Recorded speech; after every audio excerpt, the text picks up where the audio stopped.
Most importantly, it's going to feel like it's 100 to 105. So we're talking about dangerous heat today and tomorrow. So we're going to turn things back over to Jenn Schanz, who's outside this morning. Good morning, Jen. You're talking more about the staying safe out in the heat. A lot of the stuff I know is common sense, but it bears repeating time and time again because it is dangerously hot, or will be over the next couple of days. Jen. That's right, Kevin. And every year, despite it seeming like, common sense, no-brainer things, we always have to report on accidents and tragedies happening because people don't take those simple extra precautions. Right now, we're feeling this beautiful breeze. We're here in downtown Streeterville, and it feels really nice. We didn't have this breeze earlier, so we're feeling a little bit of a sense of relief in the air, but it still feels really heavy, and it's just 6 o'clock this morning. So the city of Chicago will have 250 cooling centers open today, tomorrow, and Wednesday for people to cool down. You can always call 311 if you want a welfare check on an elderly relative or someone vulnerable in your community. You can also call 311 to get location for a cooling center nearest to you. Here's a list of just some of those cooling centers that will be open this week.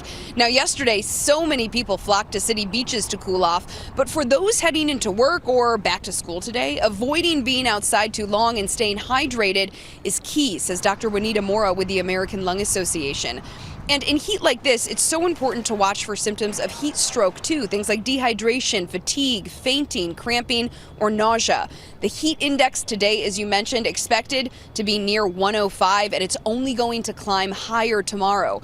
Aside from drinking water throughout the day, Dr. Mora suggests parents make sure they're giving their kids plenty of hydrating foods as well.